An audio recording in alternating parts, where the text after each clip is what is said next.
Death and Lead is a brand new game from Kai Magazine Software for your Sega Genesis and Mega Drive, and it's due to be released this year. Now, if you don't know who Kai Magazine Software is, then let's give you a quick rundown of some of the awesome games they've released for Sega's 16-bit console.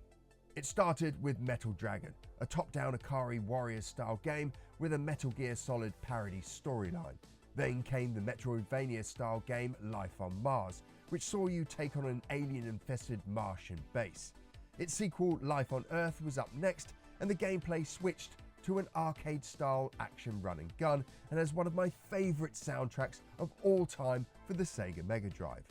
And then this year, we got the absolutely epic The Secrets of the Four Winds, a stunning action RPG that had a CD-quality soundtrack.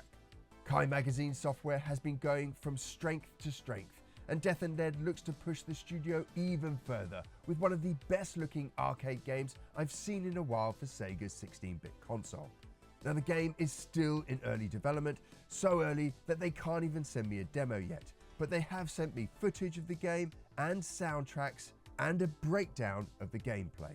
Now, to say that I'm excited for this game is an understatement. The game looks visually stunning. The levels ooze Wild West, with rich reds and complementary browns which are punctuated with the blue of the cowboys' outfits. Then we have the train heist levels with a stunning green forest and an 18th century locomotive ripping through the landscape. The use of colour is an evolution for this studio and elevate it to the greatness of the 90s arcade games we all loved. There's so much parallax scrolling going on in this game, with the pillars of Monument Valley serving as the backdrop to saloons, banks and stalls. Tumbleweed travels across the screen as you blast away at hundreds of enemies taking cover in buildings and riding on horseback, all standing on the top of passenger carriages. The character sprites are big and the animation is snappy, just like in the classic arcade games. It's a gorgeous looking game, and I hope the rest of the experience looks as good as what Kai Magazine have shown us so far. Now again, I don't have a demo of this game, so I can't tell you how it feels to play. But we can see from the footage that the team have provided and what the team have told me that this game is going to be a mix-up of arcade genres. It's hard not to compare this to Sunset Riders, but this is not a comparison the team is making, and I think for good reason. Sunset Riders is one of my all-time favourite arcade games, and what it does amazingly well. But Death and Lead looks like it's not satisfied with just the side-scrolling arcade run-and-gun mechanics. It has that, which, to be honest, just seeing that made me put my pre-order in. And by the way, you can pre-order the game now. The link is in the description of this video. But it also adds in a rail shooter mechanic, which is similar to Rambo 3 on the arcade or Dynamite Duke on the Sega Genesis. Now, the team cannot confirm the number of stages just yet, but they did say there will be stage bosses, and there will be a branching system which will allow you to choose different routes through the game and experience different levels, giving the game some solid reasons to replay it. But probably one of the biggest features of this game is that it's two-player. This is the first co-op game for Kai Magazine, and I can't wait to co-op complete this game. Lastly, let's discuss the audio. The Secret of the Four Winds introduced a stunning piece of tech with its ability to have CD quality sound on the cartridge. And Death and Lead will have the same feature and promises a stunning soundtrack to go alongside the arcade action. Let's take a listen to this small sample of some of the music you'll be playing along to.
It's hard not to get excited about Death and Lead. Even though I haven't got my hands on it just yet, I already know that this game is going to be an absolute blast. Kai Magazine's art skill has got better and better with every game. And I feel like with what we've seen in this video today, that the team are now starting to create some of the most visually appealing games for the platform. Arcade games are all about just pure drop-in, drop-out fun. And this Sunset Riders meets Rambo 3 combo gameplay, plus couch co-op and branching stages with bosses, is lining this up to be one of the must-have games for 2025 on Sega's Mega Drive and Genesis.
Death and Lead from Kai Magazine Software is available to pre-order now, and I'll leave a little link in the description below so that you can pre-order your copy. There is also a special deal on that will give you a discount on the overall price. I've ordered my copy and I cannot wait to get my hands on the demo to tell you exactly how this game plays and feels. But for this week's show, that's all we've got, and I'll catch you on the next one.